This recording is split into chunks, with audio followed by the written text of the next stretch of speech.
I would go find one that already exists. You'd think that would be like done in, I did that a lot. And I was an English major. Yeah. All right, this is where we left off the other day, because remember, you are putting together, or you're building up to put together this 2-week unit that you're going to be writing with your other people. So, we're up to the part where you have to write the lesson plans. Now, the nice thing about lesson plans is that there is no defined format. How they look is really up to you. Most of you have seen teachers have these nice little books where they might write in like do page 22, those kinds of things. Lesson plans themselves at this stage needs to be a little more encompassing for you guys. A little more.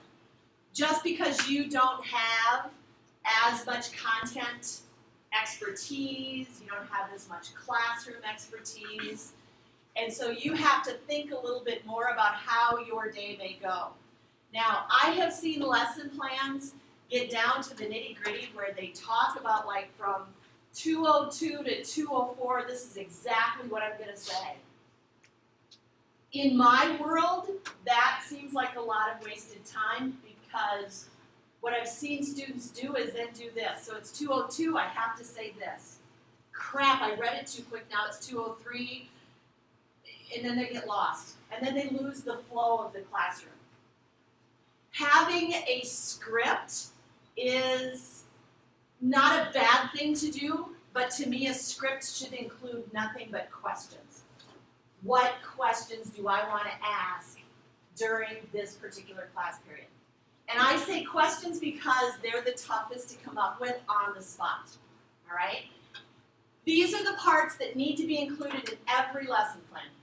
I don't care how experienced you are. You have to have a reason. You have to have that big question that you're going to be dealing with.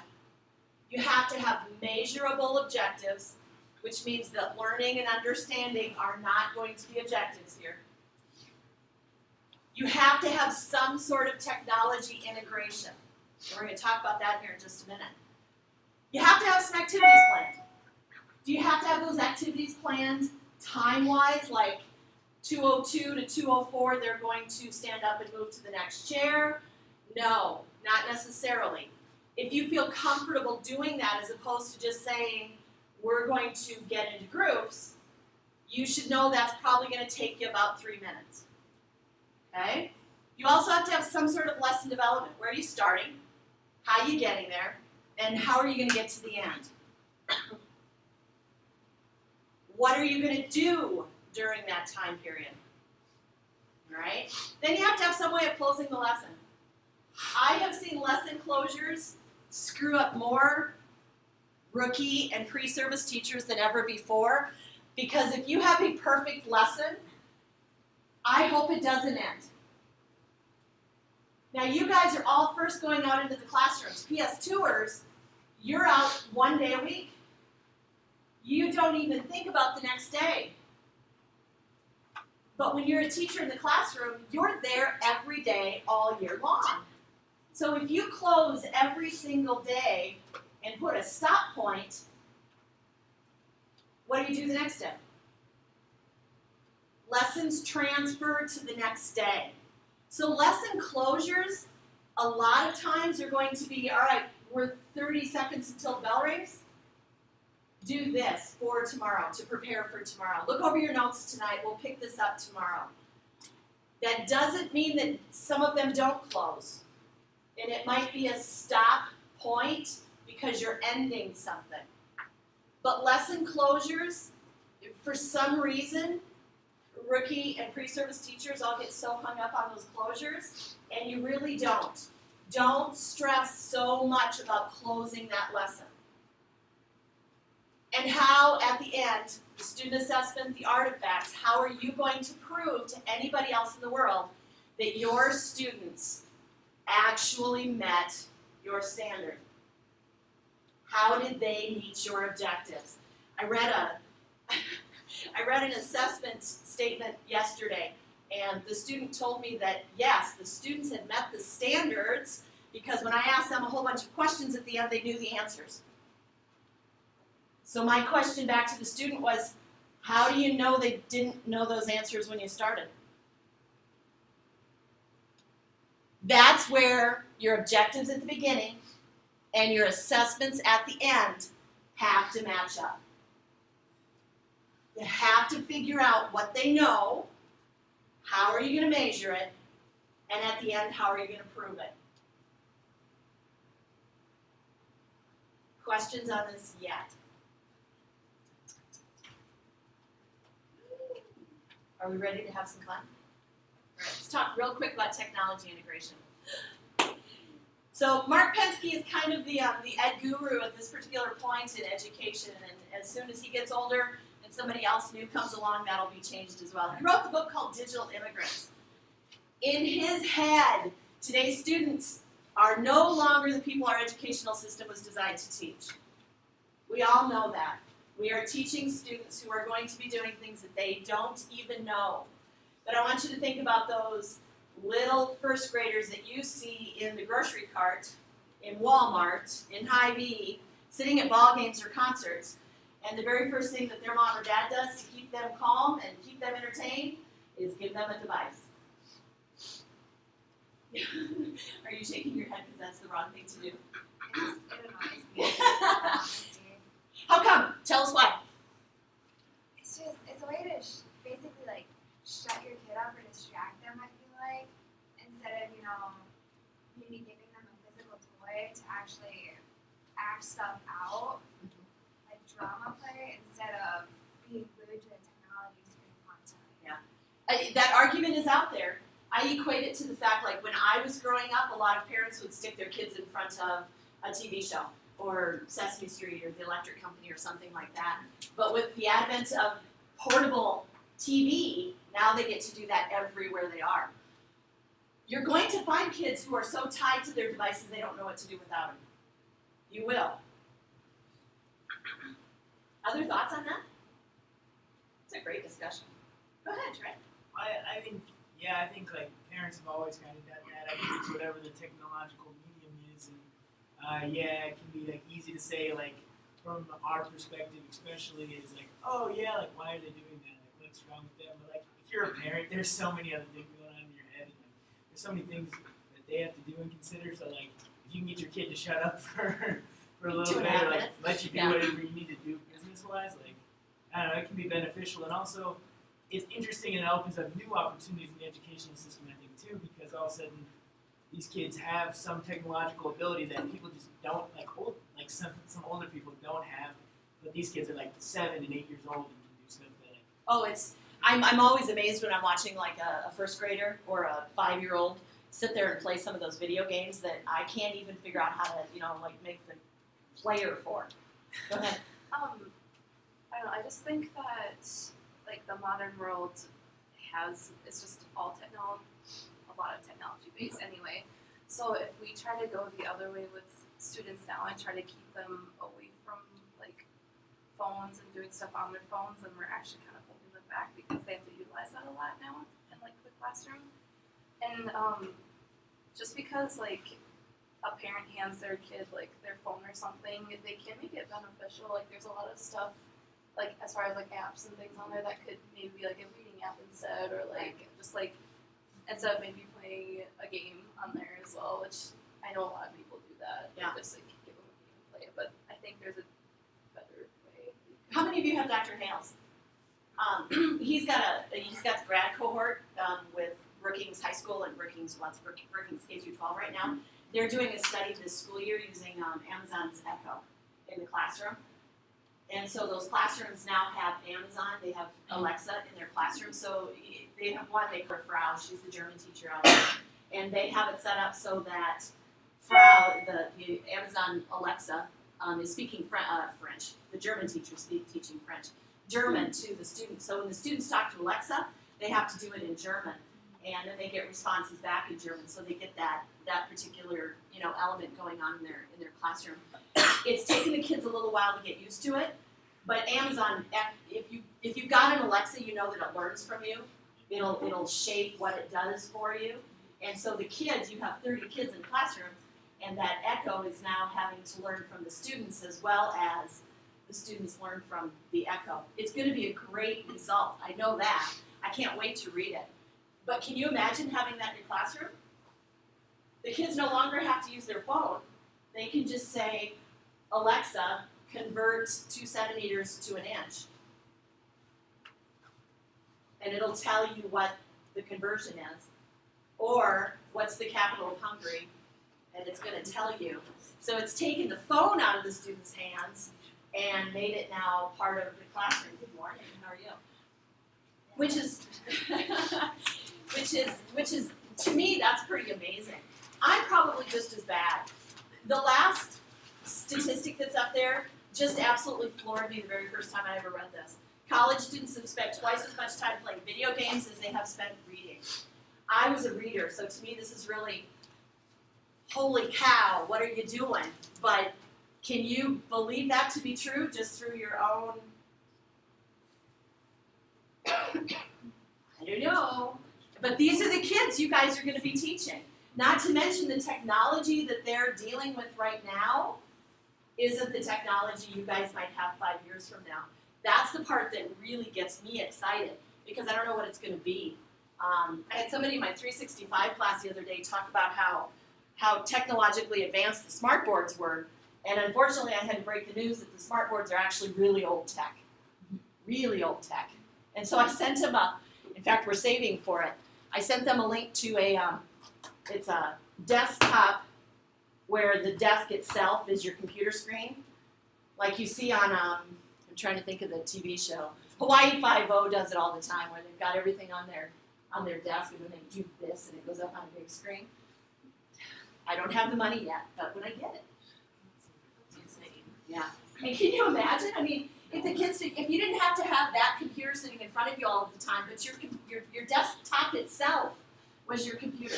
And you can like see if they're messing around way easier. Absolutely. That'd be nice. And don't be kids know, students today know what they know. What they don't know, they don't know. I had my student out at Brookings the other day convinced that because he was using my hotspot on my computer, I could see everything he was going to on his computer.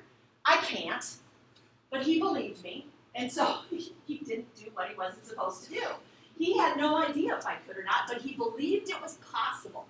Now, if he's on his computer, yes, I have technology on there. I can hook up to his computer and see everything he's doing. I can control his screen.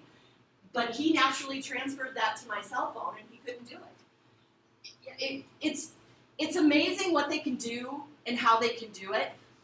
Too often, technology integration isn't an integration. It's okay, let's take this worksheet and put it on an iPad. Now we're using tech. No. If it's a bad worksheet in pen and paper, it's a bad worksheet on an iPad. It's the tools that the technology allows you to use that you really want to integrate into your classroom. That's the tech integration. And please don't be, headphones are technology. This is technology. Using a radio, that's technology. So don't think it always has to be a computer or a cell phone. There are lots of different things that are technology related that allow you to do that. I'm still, my husband tunes his guitar using his little pitch pipe. My kids tune their guitar using something digital. I don't even know what it is. I have no idea. I don't know if it's better or worse, to be honest with you. It's annoying because I don't know what it is. And I know what they spent for it. So that annoys me as well. Of course, it wasn't my money, so I shouldn't care. But I do, because, they're going to retire one day too, and they're going to have to take care of me in the home. So, tech integration has to be included every day. And that's going to freak some people out. All right, are we good so far? All right, let's talk. So, I need the phone. I need the lights. That's what I need. We can do that at home by saying, Alexa, turn the lights on. When we first got Alexa, actually when we first got our DVR, we'd never had DVR before, and this was, I don't know, like 6 years ago. I wanted to stop the window so I could see who was driving by. I want that technology. Alexa does everything for me right now. How many of you have an Alexa? How many of you have a home? Interesting. How many of you want one? How many of you, like, do you know what I'm talking about? My uncle has one that controls his entire house. Yeah, everything with my house is or can be run by it. I haven't had one. No, I don't want one. I think they know too much. Really? You know, our computers know too much. The government trying to take over our lives. So this is the traditional Alexa. This is the first one that they came out with. That's the one that we have in our house. I'm working on getting this one because of the screen. I just think that's cool. These are little bits now that will go around the house and pick up on what you're doing. But literally, she sits on our table, and so Alexa, add milk to the shopping list. So when I go to Hy-Vee, I have a shopping list already made for me. Alexa, turn the TV on. How do you do that though? How do you connect it to your Oh, you have connectivity. You have to buy certain things, like your electricity, your lights have to be Amazon capable, have to be Alexa capable. Okay. But and I can run it from home. So like if like about 2 o'clock in the afternoon, I know Shelby's wanting to go outside, so I will turn on a little jazz music at home for her. I feel like I don't know what I'd do without her at this point. I can talk to my in-laws because they've got one. We talk them into. They don't have a clue how to use it. So every once in a while, I can. Now they've got the capabilities where I can say, Alexa, talk to Jean, and then their Alexa will talk to them, and they don't know where it's coming from. Oh my god. That's how we listen to the Jacks, and I don't have to think about it. So I just tell them, I say, Alexa, turn the game on, and then it'll remember what we listened to last. Yeah, it's very cool. In a music classroom, this would be so cool in a music classroom. Spanish, I can't wait to see Frau's stuff with her German. I think it's going to be really cool. So, and then they've got, if you're an Android person, they've got Home. Yeah.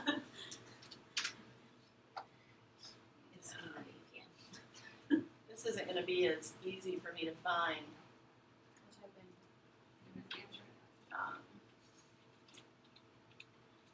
I know what to do.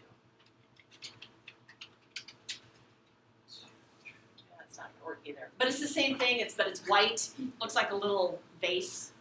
Does the same kind of a thing. I don't want. The only problem we've ever had with Alexa is there are a couple of TV shows where the characters are named Alexa. And they've had to now do something with the software because every time they would say Alexa's name on TV, Alexa would do something, and they were doing stupid stuff like, Alexa, go out the door.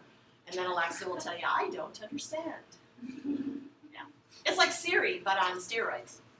I don't know. All right. And we're going to have some fun. So, your transdisciplinary groups, your interdisciplinary groups, your curriculum groups that you have been working with, you're going to create a 2-week plan. All right. Need to make this bigger. All right. This is exactly what I would do in my classroom. So the students are going to get an assignment. They know they're going to get an assignment. And then we would plan the assignment together. So, your 2-week plan. I have a few things that I specifically want you to do, right?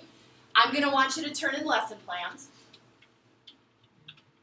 for each individual person.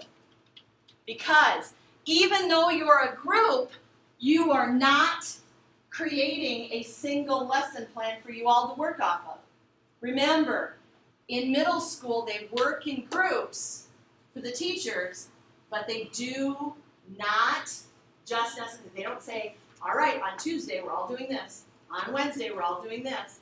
They work off that big essential question. Then everybody does their own thing to get to the end. Okay? So, I'm going to want to know what your assessments are. Both the big summative assessments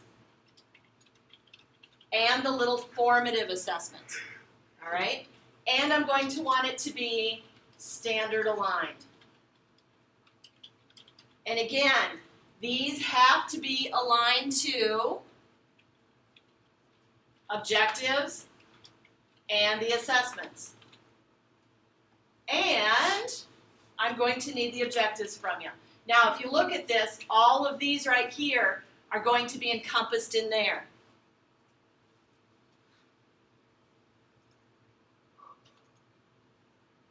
All right. Here's where you get to chime in. First of all, do you have any questions about this? About It's individual, right? correct. Yes. Wait, what is the? You don't have that yet. We're going to get to that in just a minute. So if it's a 2-week plan, Uh-huh. is it like a lesson for each day? So it's gonna be like 14. Ask me that question in about 2.5 minutes. All right? Did you all hear her so that you can help her remember? Okay. Good. All right. So here's the question I have for you. First of all, we have to start with the big essential question, right? I have one that I think would work. My question to you is do you want to create your own, or do you want to work off one I give you? And don't answer that right away. In fact, get with your curriculum groups and chat. Go. Do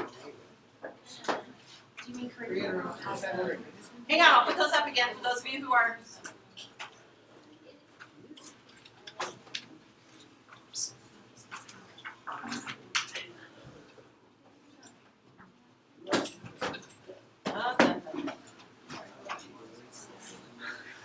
I wish you would. Then I'd have an excuse to be. These are you guys, right? Hey, where are you going? Are we going to her?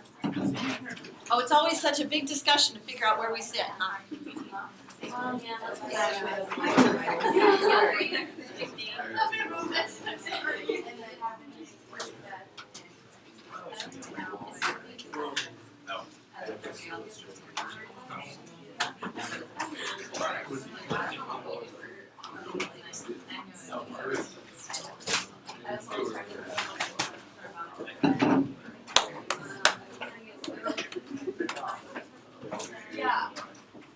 Are we all there? All right. So what question you are answering right now, and I want you to talk about this, is do you want to, and I'm going to throw this back up there real quick. Do you want to create the topic and the essential question that you work from, or do you want me to give you one? Is that a hard thing to decide? Yeah. Okay. I love you all. If you're ever in your classroom and you tell everybody to get into groups and they're in a nice, neat line, can they talk? No.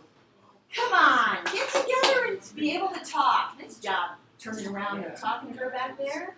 Yes. Get around. Chat with each other. Get to know each other.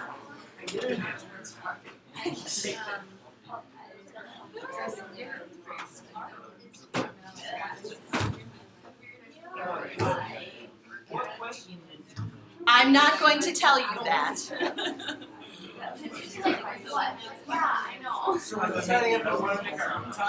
Whether or not you want to make your own, or if you want me to give you one to work from. And does that mean that we like each make our own and then But remember, the essential question is the circus test.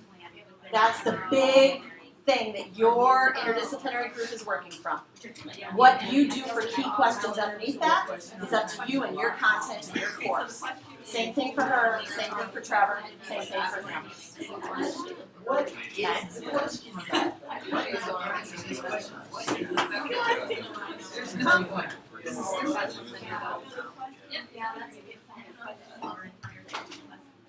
All right, about 30 more seconds, then we're going to chat for a second. Oh, why don't we just talk about correlating, I don't know, maybe like a composer period, like a, talk I don't know, let's just That's talk what makes about it hard. Yeah. Go on to that. Alright, so as a teacher, I have done something that makes a lot of students right away really uncomfortable, and I've given you the choice. And that choice encompasses a lot of different things, right? Well, what if I choose to do the big question she has, but I really, really hate it? And then I'm stuck with it. I really don't know how to come up with this, and what if we can't agree, and those kinds of things. What if we can't come up with a question, right? And as a teacher, I've given you a logical fallacy. I've given you only two choices. You either do what I want you to do, or you do what your group wants you to do. There's at least one other choice. What could that choice be? Huh? Say it again. Not do it? Okay, there's 4 choices. Because that is a viable choice, right? Every student you have in the classroom has the choice to not do the assignment that you give them. Not usually a wise one, but I mean they do, and you will have students who decide that, right? Did you guys ever have a college class where you figured out which assignments you didn't have to do and still get the A? Oh, I did it all the time. Yeah. All right. So what's the third logical choice? Compromise. What's the compromise? We both put one together. Question. Oh, so there's 5 choices. We could do that. You like that one? Yeah. So what would happen if you could do the one I have, or your group could decide to do one on your own, or you could just do your own? Actually, two.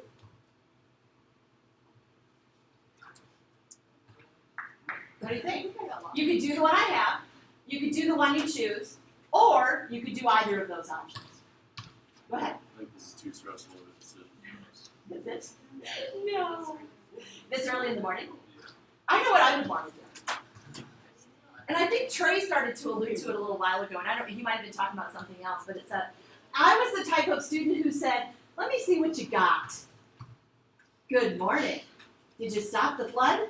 Whole maintenance and custodial just got there, so. Holy cow. Floods are bad. I would much rather have a tornado come through and take everything than a flood. In a heartbeat. Oh. I would. If it's gone, it's gone. Floods leave behind mud and muck and dirty crap and Yeah, eggs. volcano just going off. There you go. There you go. In Meadows, yeah. So, Our third one in Meadows. I was that type of student who would have said to the teacher, let me see what you have and see if it's something that we want to work with. If it isn't, then we'll do our own. All right. That's what we want. All right, so this is the big essential question that I've come up with, along, remember, with the scenario that it follows. Can we see? Make this big. How can guilt or innocence be determined? Mr. Diaz, a former popular teacher, was found murdered in the school auditorium. Yes, shocking. Questions are swirling. What was Mr. Diaz doing there? How could this have happened on campus? Who would have wanted to harm him? Who is responsible for this terrible crime? How can the perpetrator be brought to justice? Now, as a teacher, I'm going to give the students a little bit more time because now they know what I came up with. Now you guys can decide, do I want to come up with my own? Do I want to do this one? Go, go, go, go. What is the point of this? That's the big thing that your unit is framed around. And Yes. this Wait, is how I you have tell me what's that. Yes. Wait, I have an idea. Wait, I What? have an idea. Like, There's oh, a, yeah, you murder music. Oh yeah, we'll help you. Yo, no, I have this idea. It's like Billie Holiday had a song in the 1930s, even though it was Blood on the Leaves, it was about life in Lynch in America. But with all the experiences people around the protests and stuff like that, and then he protests and protests. He talked about how music, how can music influence social activism? No, it's not a real guy. He didn't really die. In our era, It's just a it's test.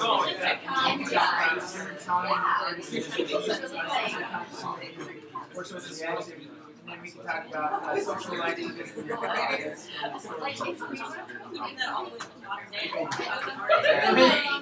I think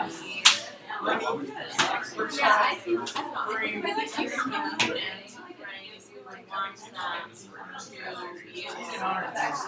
You're not alone. Yeah, like, I knew it would do it. Anyway, A giant. what is your? Yeah, the cross. Oh. I jumped to art really quickly. You jumped to slide really quickly. I was impressed by that, by the way. I didn't think about it. It's like a giant snake around. Yeah, you want it so much? Hey, No. do not take my idea. Well, we It's tried not a bad to one, though. socially. I have a lesson plan that says human clue. That was my Really like that. It's really kind of cool. You can do like. Oh, no. Please do not start that trend ever again. We're gonna, might as well play like. No. Because we're supposed to be doing the process. Correct. I'm ready to cross up. Yeah, so. I don't even know.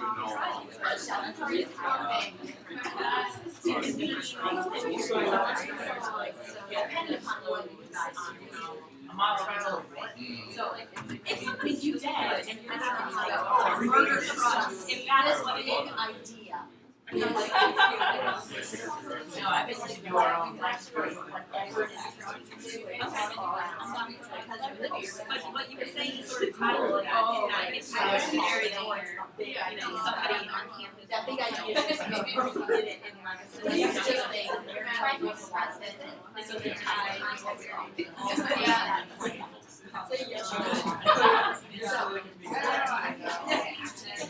you could incorporate your class, right there, incorporate it into your class. Use that. So I think that you got really right? Do any lessons, all of your like, artists. And so think about that, artists every year, use their, they have something like this going on. Like that, like They have to give speeches, some of them have, like even just like banks, they have to. They have to give speeches. It's all of it's so meaningful. Kind of that, you know, like all the things they want to do. Yeah, I mean, there's a lot of, you know, sketching, all of his art is so like. I don't know. Great, I like it. But. I just gotta-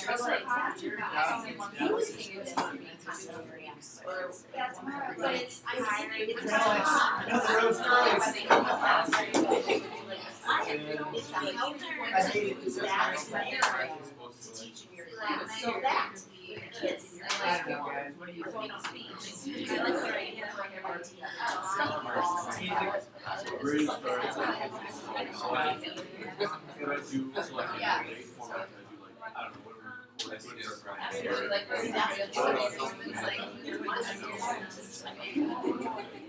so we're supposed to be awesome. Alright, we have a question. Speak. Turn around the question. There's only two of us in the room, but we don't want to make a complete decision. Oh, I know. You don't have to. Oh, that's a good question. Ask that question in a second, because I wanna know why you're feeling that. Go ahead. I'll make the decision. Just marry. No. Everybody remember, let's go real quick, ready? Middle schools work in teams. Middle school teachers work in teams. That's the joy of a middle school. So that you're not alone in that endeavor. This big thing, this essential question is just a big idea for all of those kids to go to each classroom where they're all working towards the same kind of scenario. Wait, you actually. You as the teacher, hang on just a minute, you as the teacher, like I was just doing with Sheldon back there, Sheldon could do a debate. He could hold a court case. So it frames it around that, but he's doing his own thing in his own class. He's deciding his own lesson plans, his own assessments, his own everything. But when the kids go into his class, it's that same big essential question that they're working towards. When they go into Jordan's art class, it's that same big question, that same big idea that they're working towards. But they're each doing their own thing. Now go. So we're essentially we're the ones deciding what we do in our classroom. Correct. As always. Just making sure. Yeah. Like, you actually, like school there, like, Like middle school, they actually work like this? Like, Yeah, that's the like, idea of a middle school. Oh, yeah. Oh. You can't like, I mean, here's the thing, you can't throw out standards and then like, I don't know, I just felt like teachers never like really worked that far together. Like maybe they did and it was behind the scenes, but like, a lot of my stuff did not correlate at all for one specific thing. Right, and I want you now to think about the students that you are teaching going forward. They find relevance in everything they do, and they want it to connect to everything else that they do. That is what our 21st century students are craving. That's why this right here, and I know what you guys are thinking. I'm not a big people person. If I have to sit down and plan every lesson with an individual, I'm snarky wench. I am, because I've got my ideas, I've got those things. The middle school concept for the teachers is that you work in a team so that you have that support, but you are not tied to each other where everything you do, you're not buddies, well, in everyday fashion. You're each individuals, but you're all working towards the same idea. That gives you the support you need. It gives you some guidance in getting students to that same location. And what it has removed in our school systems is the middle school science teacher and the middle school science teacher. And this one right here is way up here at the end of the year, and this one is only here. So what they do is they work jointly to get all the students where they need to be. That's the key to this. Other questions, thoughts? I don't speak. Go ahead. Trey and I be doing the same or similar things in because we're both history. Are you going to be in the same classroom? No. No. I mean, but then would we be necessarily teaching the same kids? You're teaching the same kids. Ready? I am a teacher. We're gonna take two history I am classes. standing on a chair. I am the only teacher in my classroom. What I teach in my classroom is mine. If I have another English teacher over here, we may chat, we may say, what are you doing? I'm still in charge of my classroom and my content. You will find, here's the nice thing, and you get it a whole lot more when you are at the college level than you ever will in high school. But teachers get to teach whatever they blessedly want to. That is a tough concept because we start with you guys with standards, right? You have to teach this. Standards are not curriculum. Standards are goals and skills that you want those students to be able to do. If I want to teach them that Gatsby is just as good as the Bible, I get to do that. Keep in mind, I also get some of those consequences if I do that, right? But I get to do whatever I want to do in my classroom. What I can't do is stand up and you know this is just ethical. I can't stand up and say, I wish Gatsby had died sooner than he did, or Fitzgerald had died sooner than he did and he gotten killed by his wife. I could say that. It's not right. And that's where, as the teacher, you want to be ethical, but you get to teach whatever you want to teach. Kill him. Kill him. Samuel Leghorn? Oh, Zelda should have killed off Fitzgerald like 12 years before he died. Yeah, he was an alcoholic. He was just terrible to her. Like, well, for the learning scenario, we're all in a similar learning Correct. I'm rooting for it. Okay, so Ready? So, if you choose to use this one or create your own, remember, and I'm going to go back here. Maybe. This is great. Guys, you have her down. I know, is that sad? My husband said this morning he doesn't know if he can live in a world without half. So, after the essential questions, right? And your big essential question is that whole, how do you determine guilt or innocence? Then each subject area comes up on their own with their own key questions. This is where the split starts to happen for each individual classroom. You've all got the big essential question that gives you all the same goal, but then each student, teacher, gets to come up with those key questions themselves. Yeah. How much fun is this? So, I think it's cool too. so the only thing we're deciding on is if we're using that questionnaire. Correct. Let's just use that. I like it. It doesn't matter to me what you So do. we're using the Debbie Like, So it's not necessarily about the day, it's about how you it doesn't our goalie packs, but if I use and then like I think for example, like, you could use that. I say like We're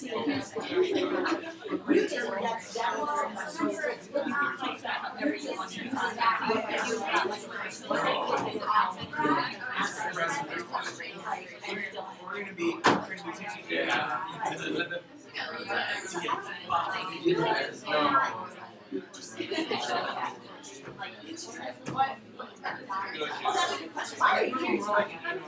I'm gonna examine analyze all and questions.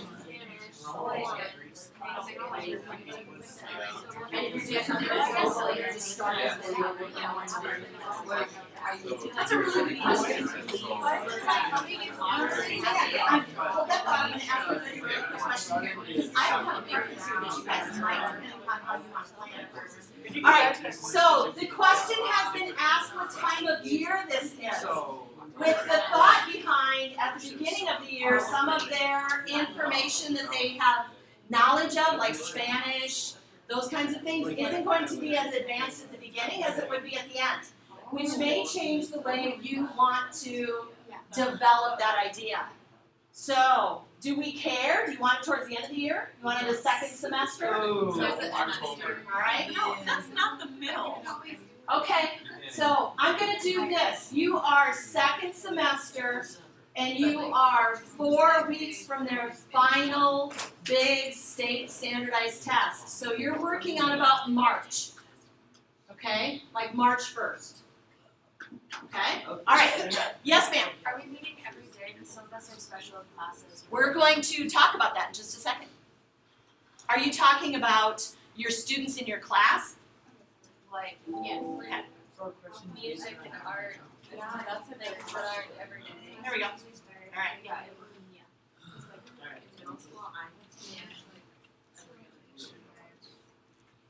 Yes. You would have students every day. Even the same students every day? How long is the class? How long would you like your music class period to be? I mean, all day. Wouldn't that be awesome?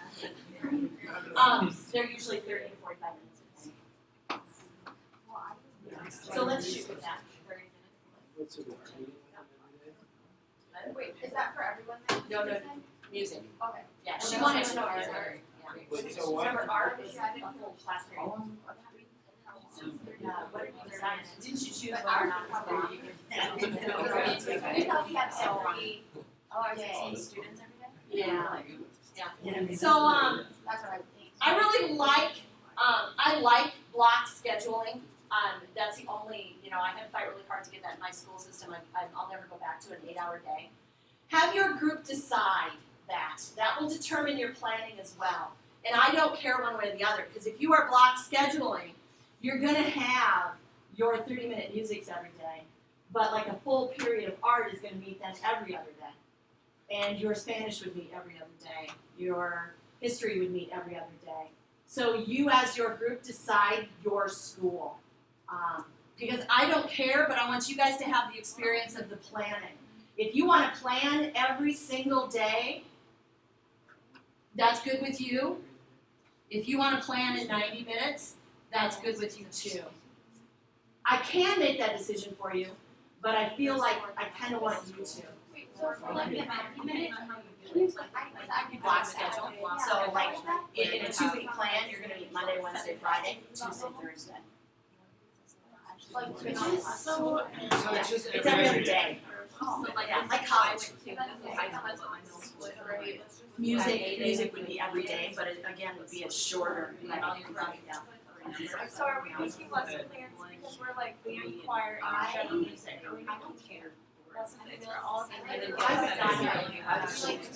Like that week, 2 hours. So. Do we are there different levels? Classes at 2 months. Okay, they were actually really, and you had break in between every single class. You had like a 30-minute break, so you had like an hour break. Alright. Alright, now we have to get to the big things, the really big things that you guys are always so worried about, right? So, you should know now you're going to use either my scenario or you're going to create one for your own. And I don't care one way or the other, doesn't matter to me. right? You each have a class, you have the background of those classes, you have those ideas about what your students are like, you have some ideas about how you're going to have to teach those students, right? You've been working on that for a couple weeks now. You know that this particular 2-week unit begins March 1st, and I'm going to leave the time period of the day up to you so that each one is going to be, might be a little bit different, but either way you're still going to get the same amount of time in, right? Whether it's block or whether it's traditional day, right? So, now the tough part for you guys. All right. No, this was the tough part? All right, so. Hard started when we started. All right. Oh, gosh. Dude. All right, so I'm the type of individual, because, right, I just told you this is the tough part, right? So the other stuff for me, a piece of cake, but I've been doing it for 20-some years. If it's not a piece of cake to me, then I've done something wrong for 20 years. I get fully that this is going to be a little tougher for you guys, right? But I also know that you're working individually with this collaborative group. I'd really like to make this due Monday. That's not fair. Right? All right. The other thing that you have to decide is how much of your class time do you think you want to do this? And you guys have to decide that. So think about a due date and be thinkable. You know your schedules. You know what all of your assignments are. I have an idea in my head that doesn't include Monday, right? So first, in your small groups, try to come up with a due date. And again, keep in mind, this is what you do with your students.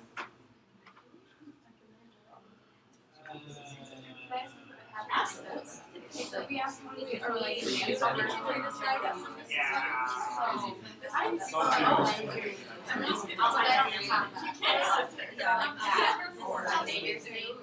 Yeah, that's July 3rd would be too late.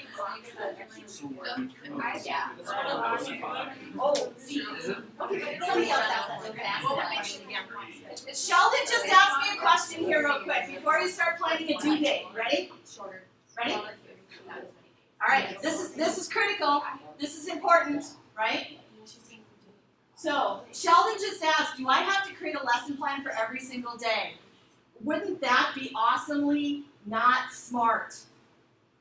Because your minds right now are lesson plan, start, do, finish in a class period. And the only thing your minds really work with right now is that scenario. No. Now here's the key to this. Lessons never exist in a day. They exist over the course of. And you, as the teacher, get to decide, is this lesson going to take me a week? Is this lesson going to take me 2 weeks? Is it going to take me 2 days?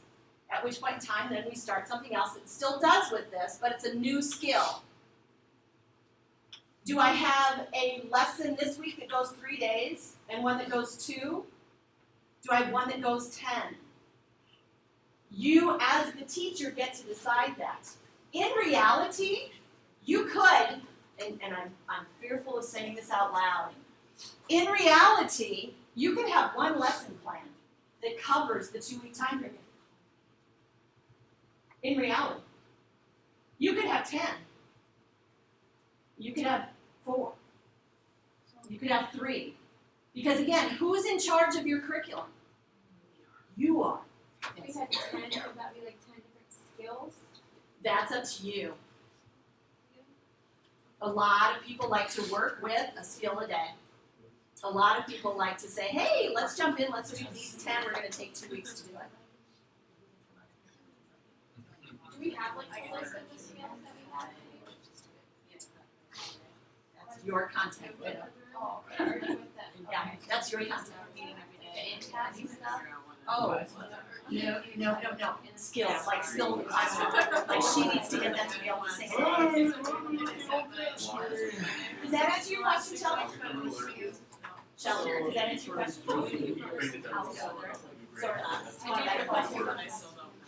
If this were me, in my classroom,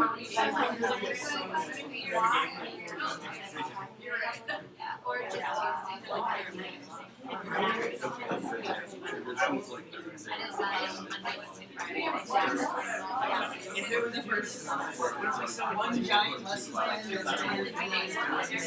not for like. Correct. Yeah, I was like, for like 2 weeks. The ethic of guilt. yes. You gotta look at the code of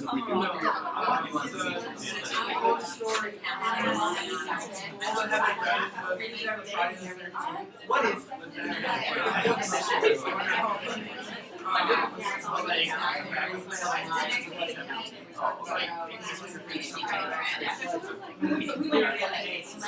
Monday, Wednesday, Friday.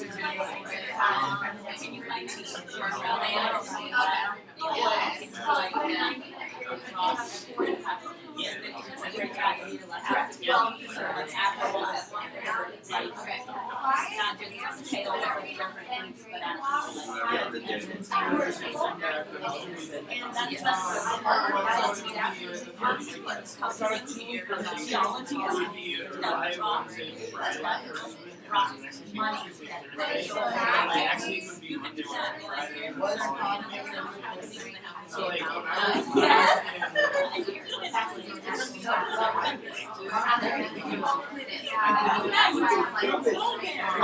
ready? What do we think? What do we think?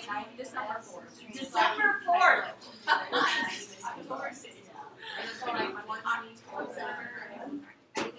I'm hearing, okay, so I'm gonna write these down, you guys get to do this. I'm hearing October 16th. Oh, that's really soon. It's like 2.5 weeks, 3 weeks. Monday. I'm pretty sure. Mondays are bad? Well, we can do Monday, Friday. That's up to you guys. October 17th. Yeah. No, like, since it's 2 weeks. October 31st. Halloween.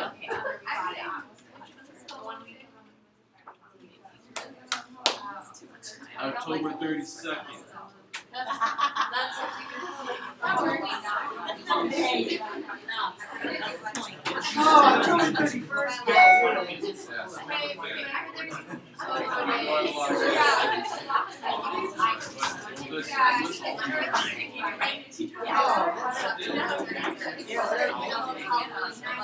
Alright, wait, don't go. Choose one and the 31st is out. what? Why? Because the other two are closer. October 7th. That's right after 17th. holiday. Oh, is that? You'll be done before then. Who she said 16, like, Nobody. alright, Might as well just do the Tuesday. That's so 17. here's the thing, guys, they call it 2016. Alright, so let's take into consideration that none of you are going to be doing anything the weekend before and make that the 19th.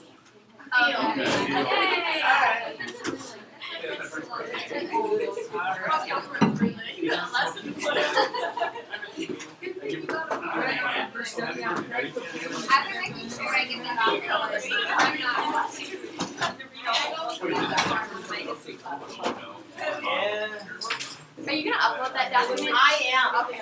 Yes. Yes. Okay, so the week of October 16th. Oh, sucks for you. That's okay. That's fine. I'll be in Indianapolis. No, that's what you do there.